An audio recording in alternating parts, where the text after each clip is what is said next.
संतोषी माता की व्रत कथा। एक बुढ़िया थी और उसके 7 बेटे थे। 6 कमाने वाले थे, एक निकम्मा था। बुढ़िया माँ 6 पुत्रों की रसोई बनाती, भोजन कराती और पीछे जो कुछ बचता उसे सातवें को दे देती थी। परंतु 7वां पुत्र बड़ा भोला भाला था, मन में विचार न करता। एक दिन वह अपनी बहू से बोला, देख मेरी माता का मुझ पर कितना प्रेम है। वह बोली, क्यों नहीं, सबका बचा हुआ जूठा तुमको खिलाती है। वह बोला, ऐसा नहीं हो सकता, मैं जब तक आंखों से न देखूं मान नहीं सकता। बहू ने हंसकर कहा, देख लोगे तब तो मानोगे। कुछ दिन बाद एक बड़ा त्योहार आया। घर में 7 प्रकार के भोजन और चूरमा के लड्डू बने। वह परीक्षा लेने के लिए सिर दर्द का बहाना कर पतला कपड़ा सिर पर ओढ़कर रसोई घर में सो गया और कपड़े में से सब देखता रहा।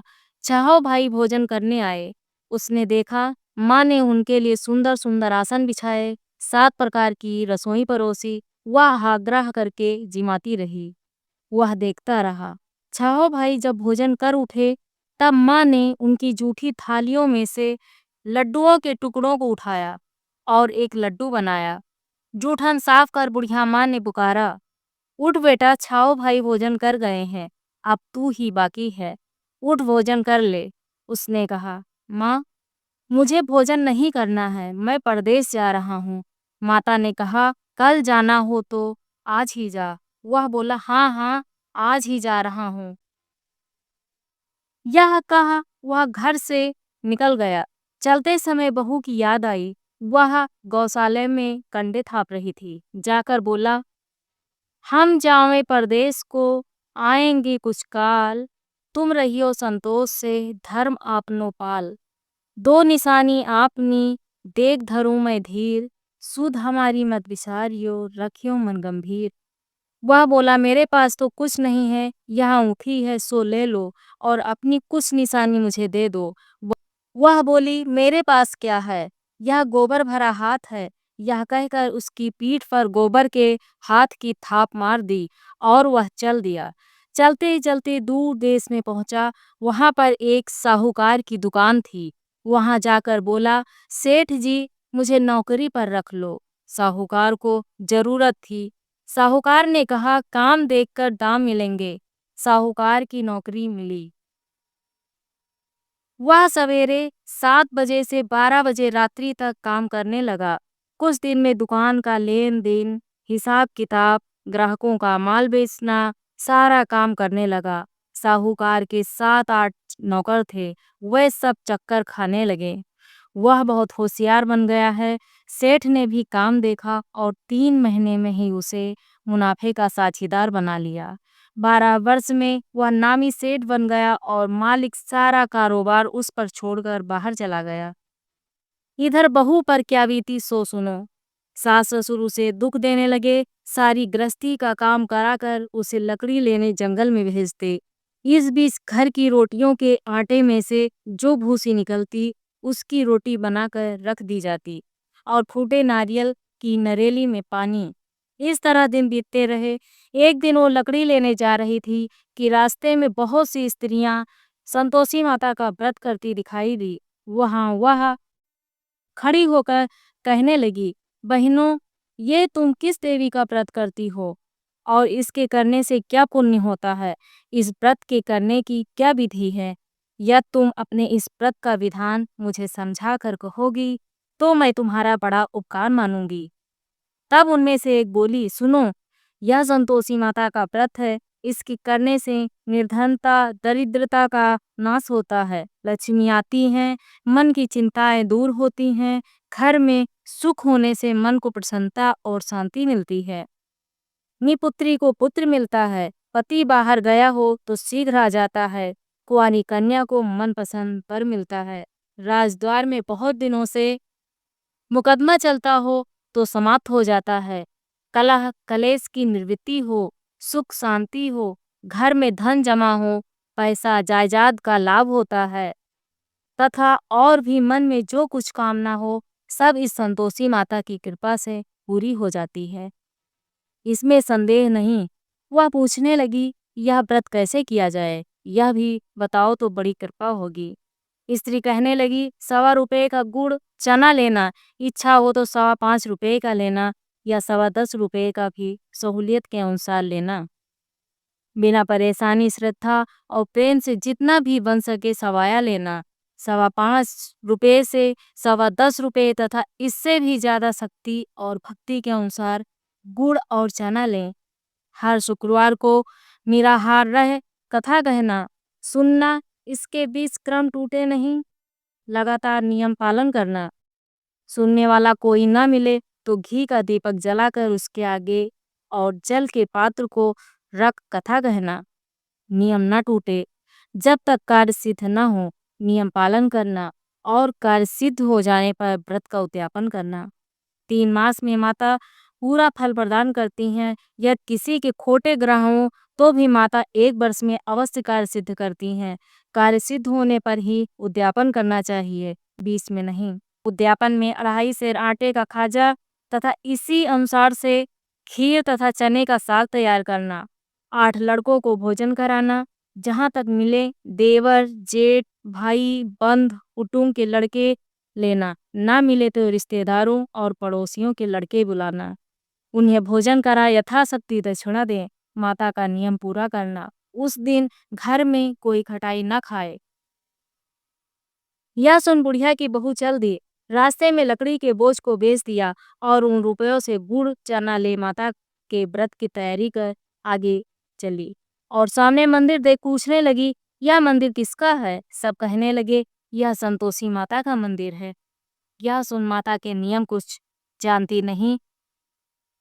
मैं बहुत दुखी हूँ, हे माता जगजननी, मेरा दुख दूर कर, मैं तेरी शरण में हूँ। माता को दया आई। एक शुक्रवार बीता कि दूसरे शुक्रवार को ही उसके पति का पत्र आया और तीसरे को उसका भेजा हुआ पैसा आ पहुंचा। यह देखकर जेठानियां मुंह सिकोड़ने लगी। इतने दिनों बाद इतना पैसा आया, इसमें क्या बढ़ावा है? लड़के ताने देने लगे। काकी के पास अब पत्र आने लगे, रुपया आने लगा। अब तो काकी की खातिर बढ़ेगी। अब तो काकी बुलाने से भी नहीं बोलेंगी। बेचारी सरलता से कहती, भैया पत्र आवे, रुपया आवे तो हम सबके लिए अच्छा है।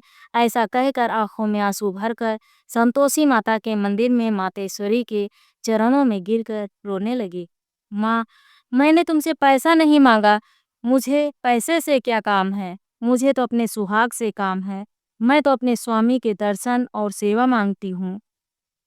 तब माता ने प्रसन्न होकर कहा, जा बेटी, तेरा स्वामी आएगा। यह सुन खुशी से बावली हो घर जाकर काम करने लगी। अब संतोषी माँ विचार करने लगी, इस भोली पुत्री से मैंने कह तो दिया कि तेरा पति आएगा, पर आएगा कहाँ से? वह तो इसे स्वप्न में भी याद नहीं करता। उसे याद दिलाने मुझे जाना पड़ेगा। इस तरह माता उस बुढ़िया के बेटे के पास जा स्वप्न में प्रकट हो कहने लगी, साहूकार के बेटे, सोता है या जागता है? वह कहता है, माता सोता भी नहीं हूँ, जागता भी नहीं हूँ, बीच में हूँ, कहिए क्या आज्ञा है? माँ कहने लगी, तेरा घर बार है या नहीं? माँ बोली, पुत्र, तेरी घरवाली बहुत कष्ट उठा रही है। वह बोला, हाँ माता, ये तो मुझे मालूम है, परंतु जाऊं कैसे? परदेश की बात है, लेन देन का कोई हिसाब नहीं, कोई जाने का रास्ता नजर नहीं आता, कैसे चला जाऊं? माँ कहने लगी, मेरी बात मान, सवेरे नहा धोकर संतोषी माता का नाम ले, घी का दीपक जला, दंडवत कर दुकान पर जा बैठना। देखते देखते तेरा सारा लेन देन चुक जाएगा, जमा किया माल बिक जाएगा, सांझ होते होते धन का ढेर लग जाएगा। अब तो सवेरे बहुत ही जल्दी उठ मित्र बंधुओं से अपने सपने की बात कहता है। वह सब उसकी बात अनसुनी कर हंसी उड़ाने लगते हैं। कहीं स्वप्न भी सच्चे होते हैं।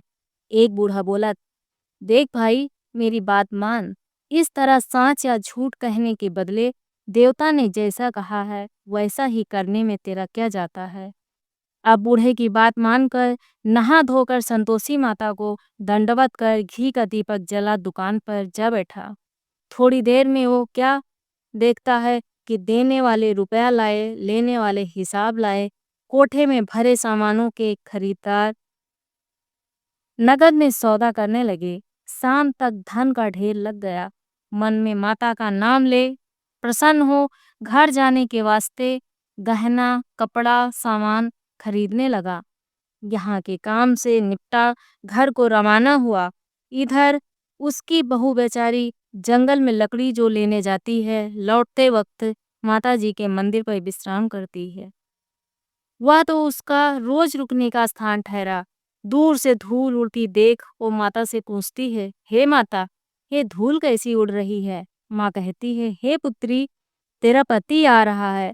अब तू ऐसा कर, लकड़ियों के 3 बोझ बना। एक नदी के किनारे रख, दूसरा मंदिर पर और तीसरा सिर पर रख। तेरे पति को लकड़ी का गट्ठा देख मोह पैदा होगा। वह वहाँ रुकेगा, नाश्ता पानी बना खाकर माँ से मिलने जाएगा। तू लकड़ी का बोझ उठा कर जाना और बीच चौक में गट्ठा डालकर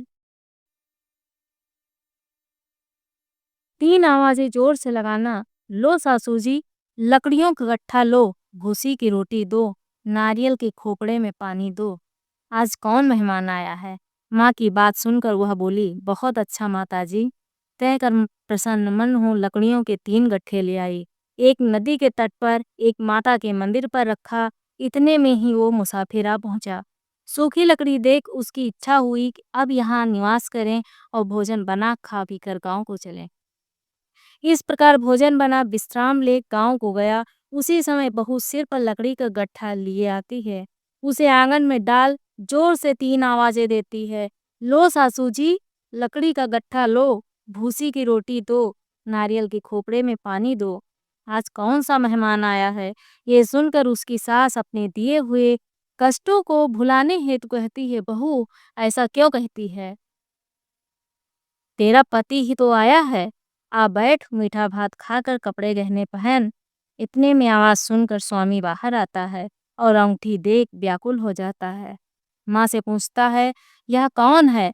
माँ कहती है, बेटा यह तेरी बहू है। आज 12 वर्ष हो गए जब से तू गया है, तब से सारे गांव में जानवर की तरह भटकती फिरती है। काम काज घर का कुछ करती नहीं, 4 समय आकर खा जाती है। अब तुझे देखकर भूसी की रोटी और नारियल के खोपड़े में पानी मांग रही है। वह लज्जित हो बोला, ठीक है माँ, मैंने इसे भी देखा और तुम्हें भी। अब मुझे दूसरे घर की चाबी दो, मैं उसमें रहूंगा। ठीक है बेटा, जैसी तेरी मर्जी।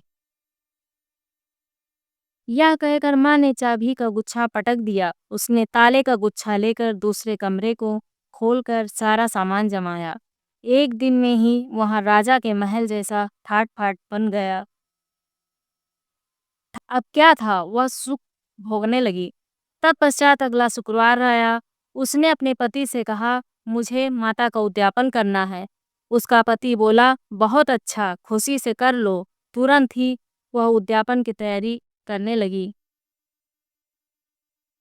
जेठ के लड़कों को भोजन के लिए कहने गई। उसने मंजूर किया, परंतु पीछे जेठानी अपने बच्चों को सिखाती है, देखो रे, भोजन के समय सब लोग खटाई मांगना, जिससे इसका उद्यापन पूरा ना हो। लड़के जीमने गए, खीर पेट भर खाई, परंतु बात याद आते ही कहने लगे, हमें कुछ खटाई खाने को दो। खीर खाना हमें भाता नहीं, देखकर अरुचि होती है। लड़के उठ खड़े हुए, बोले, पैसे लाओ। भोली बहू कुछ जानती ना थी, सो उन्हें पैसे दे दिए। लड़के उसी समय उठ करके इमली ले खाने लगे। यह देखकर बहू पर माताजी ने कोप किया।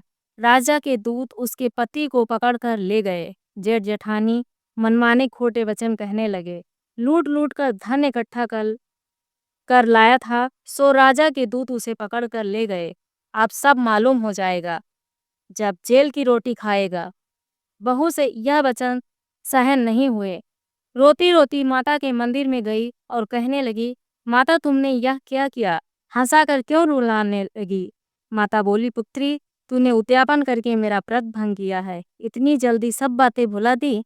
वह कहने लगी, माता भूली तो नहीं हूँ, ना कुछ अपराध किया है, मुझे तो लड़कों ने भूल में डाल दिया।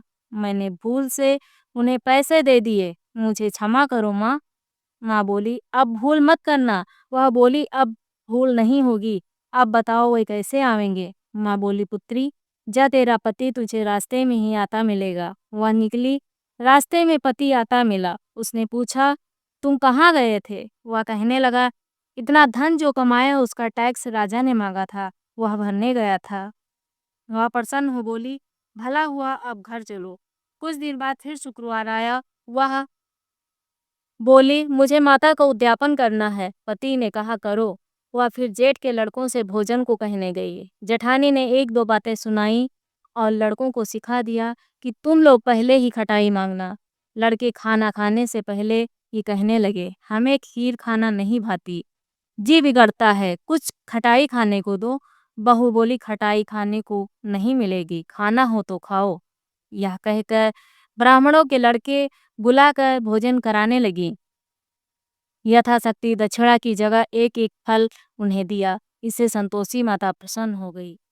माता की कृपा होते ही 9वें मास उसको चंद्रमा के समान सुंदर पुत्र प्राप्त हुआ। पुत्र को लेकर प्रतिदिन माता जी के मंदिर को जाने लगी। माँ ने सोचा कि रोज आती है, आज क्यों ना मैं ही उसके घर चलूं, इसका आसरा देखूं तो सही। यह विचार कर माता ने भयानक रूप बनाया।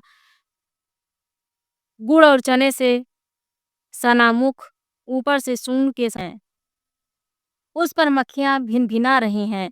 देहरी पर पैर रखते ही उसकी सास चिल्लाई, देखो रे, कोई चुड़ैल डंगनी चली आ रही है, भल लड़कों, इसे भगाओ, नहीं तो यह किसी को खा जाएगी। लड़के डरने लगे, चिल्ला के खिड़की बंद करने लगे। बहू रोशनदान से देख रही थी।